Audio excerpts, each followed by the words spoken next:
which is on Fillmore Street on the north side of the city across from the post office. Bill Colley handling the telephones. I'm going to call at 8:34, and we're at 57. First of all, welcome back. You haven't been here in the rotation in a few weeks. It's been a few weeks, but I'm happy to be here.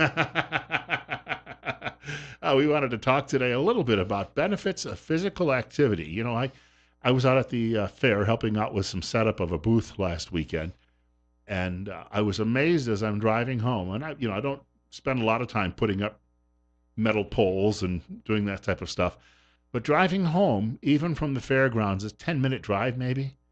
How all of a sudden I got what we used to call that adrenaline rush you sometimes get after you do a little physical exertion.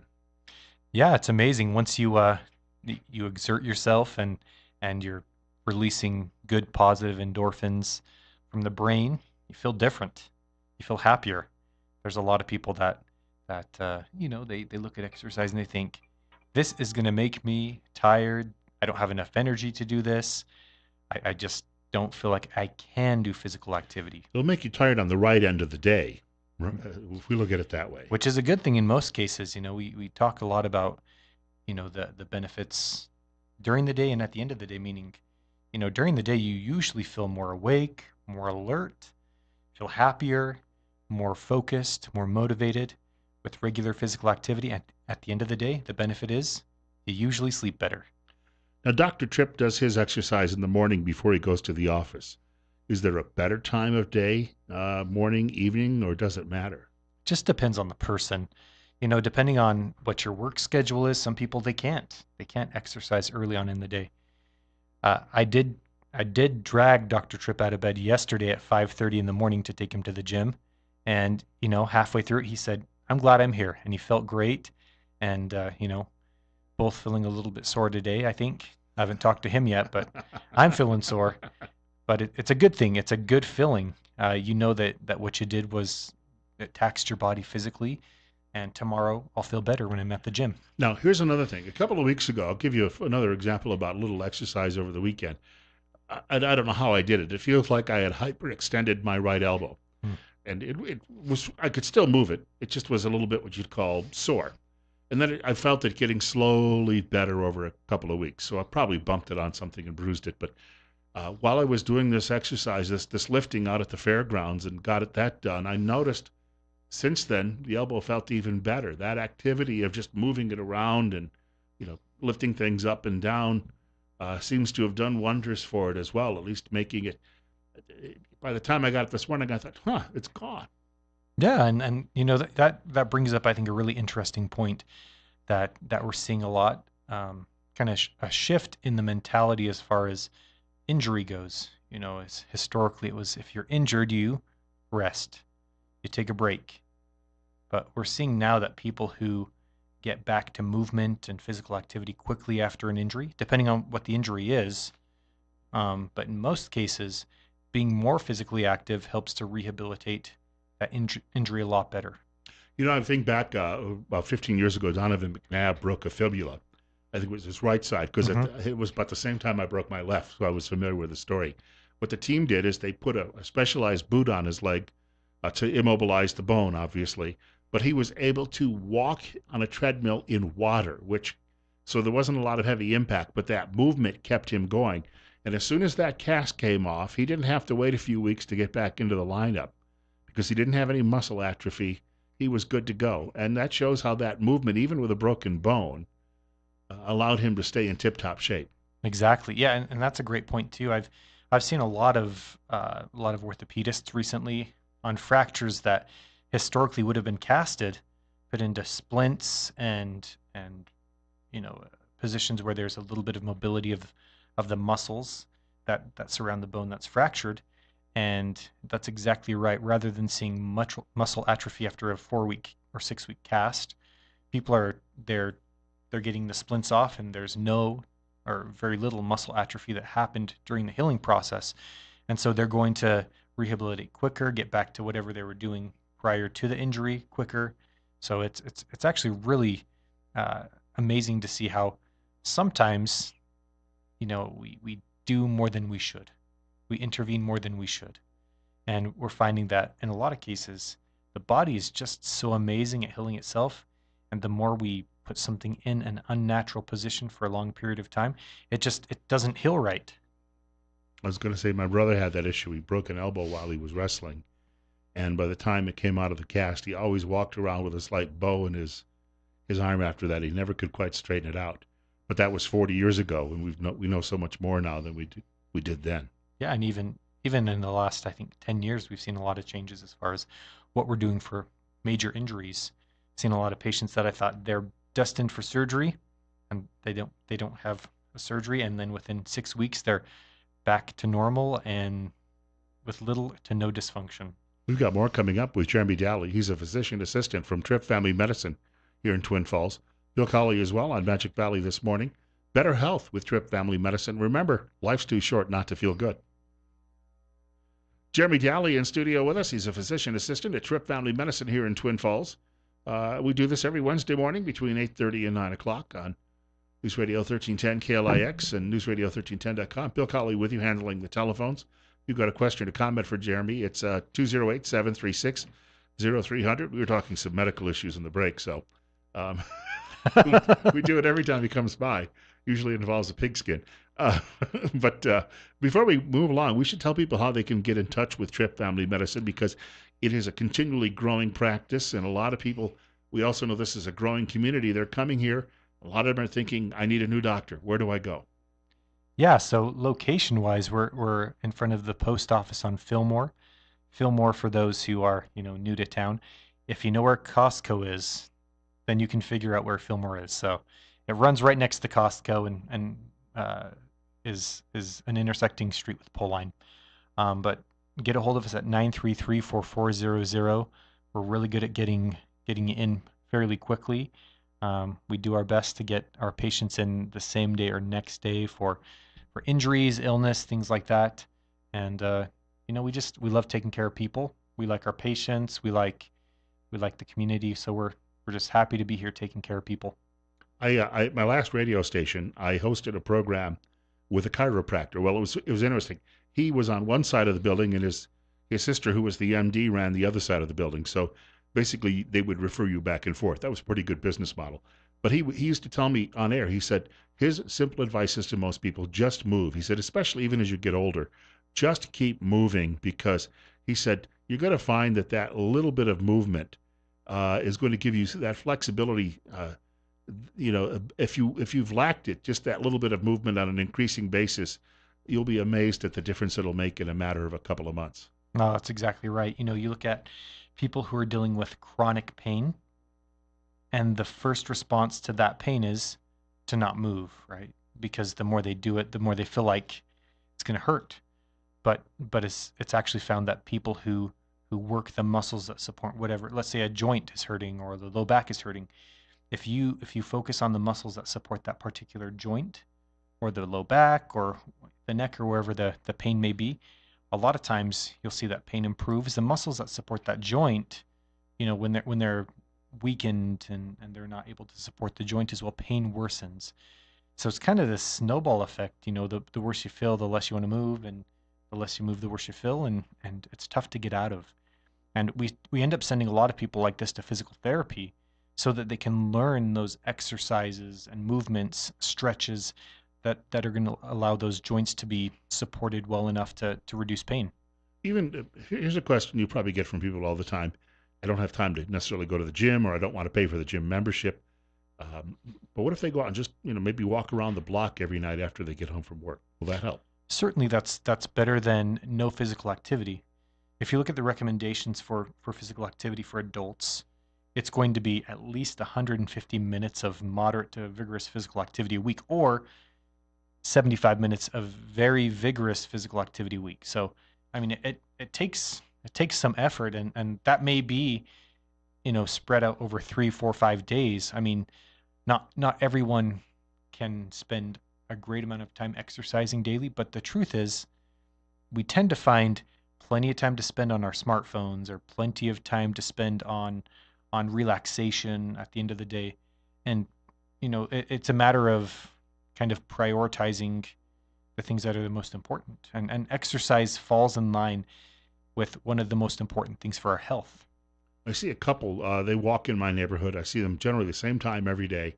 A man and his wife, and they do a route that they have, and it's a nice route, a scenic route. And it seems to me that that they've gotten it down right. They apparently made the decision that they were going to do this together. But it also helps to have that other person sometimes to motivate you just a little bit. That's huge, actually. As far as maintaining an exercise regimen or, going to the gym on a regular basis, most people are more likely to go if they have some sort of support system, whether it's a friend, whether it's, a spouse, loved one, something like that they can go to the gym with or get up and walk with on a regular basis. We need accountability. I mean, when we don't, there's a few of us, uh, uh, me, I'm not included within this group of people that can get out there and just exercise on their own on a regular basis. They can do that, but most of us, we need someone to come with us.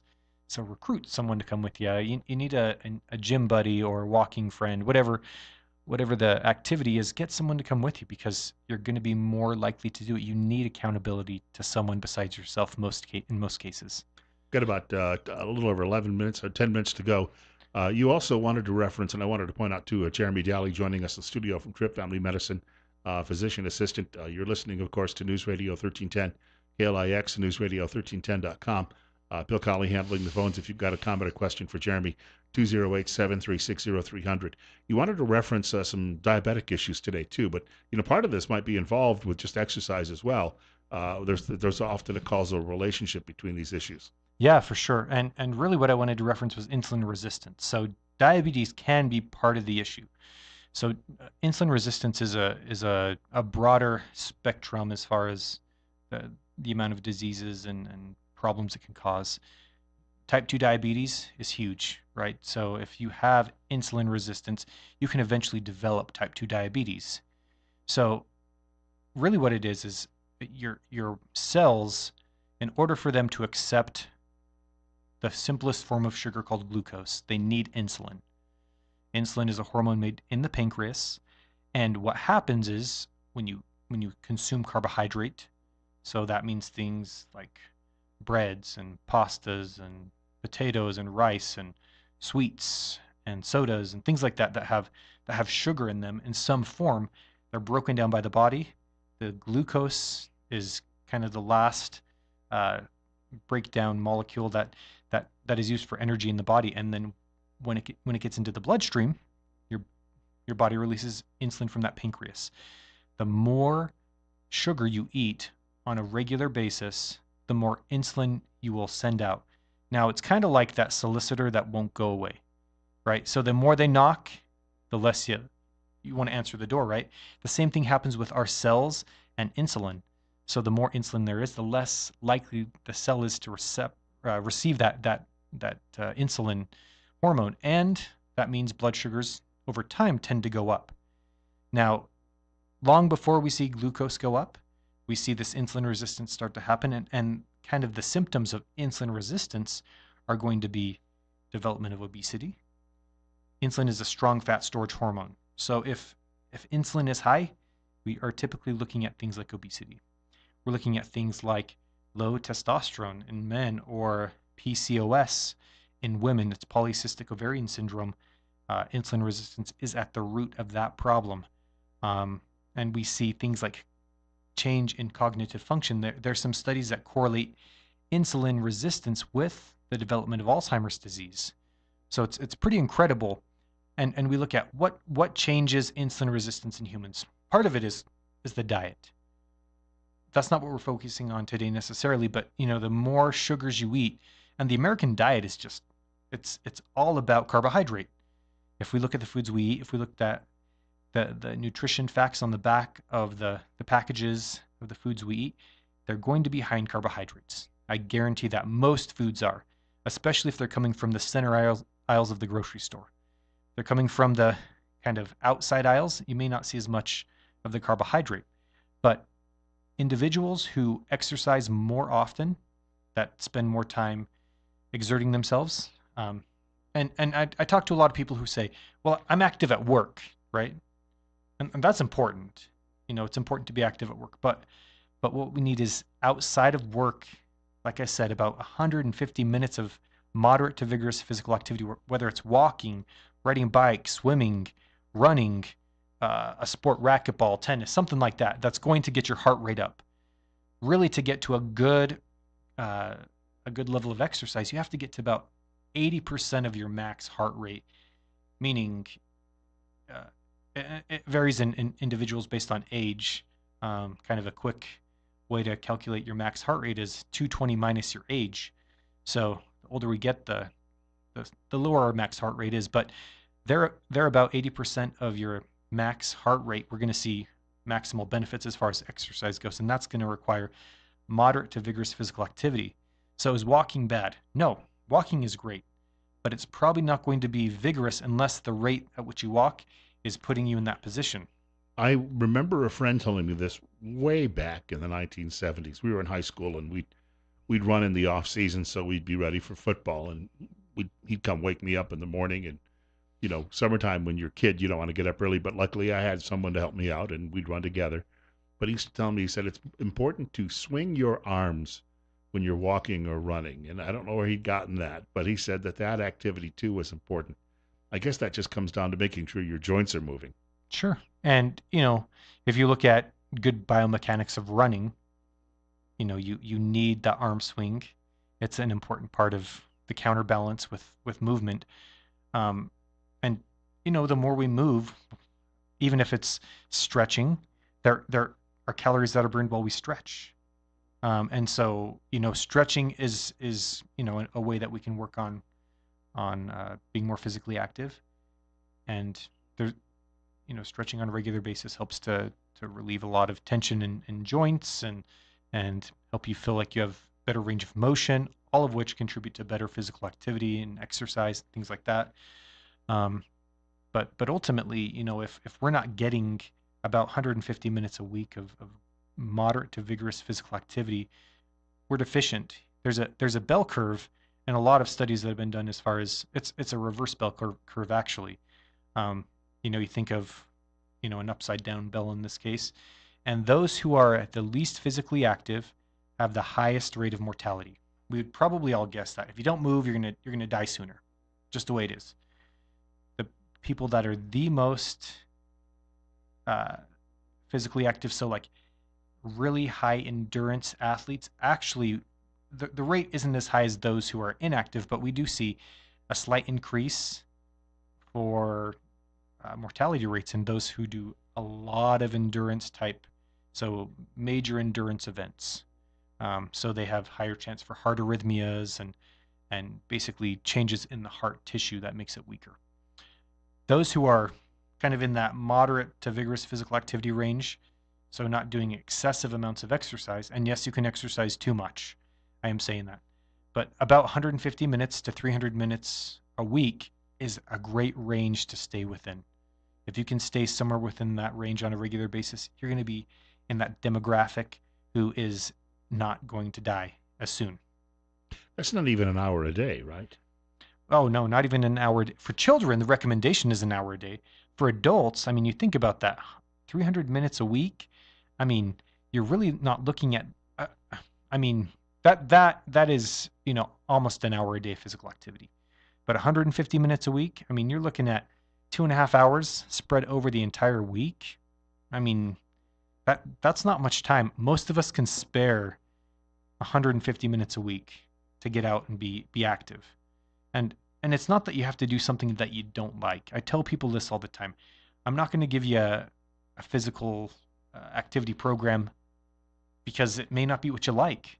It's just like giving a specific diet. It takes a lot of fine tuning to get a diet that someone will adhere to, that fits their food styles. Exercise is very much the same way. It it's very it's variable. There's a lot of preference with physical activity, and some of it is based on what people can handle as far as joints and pains and things like that. I was going to say, for a lot of people, just that walking is probably the simplest thing to do because, uh, let's face it, the running is going to be quite the pounding on your knees and your hips, but the walking, if nothing else, the advantage there too is if you time it right, you get to a certain point, you look at your watch, well, your phone maybe, and you see what the time it is, then you can double back, but you can always time it out. and you're not really ever going to be too far from home if you need to get back there. No, that's a good point. And I'm not discounting walking. I think walking is a great form of physical activity, but it really depends on the speed, the intensity of the activity. And so that's going to You be, can have a leisurely swim too. You don't have to be Mark Spitz in the pool, right? well, and that's a great point. Swimming, probably for people that have a lot of joint pain, is one of the best uh, forms of physical activity in terms of the muscles that it uses, the way that you're getting a lot of resistance training as well as endurance training. I mean, you look at the amount of calories burned when you do 100 meters in the pool, and it's quite a bit. If you're doing a mile or half a mile worth of swimming, you're in the pool for maybe a half an hour or an hour. That's a lot of time, and that's a lot of calories burned. I dated myself by saying Mark Spitz. Nobody under the age of 50 knows who that is any longer. But he was a big swimmer in the early 1970s. Well, I am under the age of 50, and I knew who he is, so. I remember he used to do Campbell cigarette commercials too. Oh, good. I think he gave that up though. I want to thank Jeremy Daly. We'll see you again soon. Great. Thank you for having me here. And coming up on 9 o'clock, news is next on Magic Valley This Morning on News Radio 1310 KLIX, newsradio1310.com. Bill Colley with you until 10 a.m.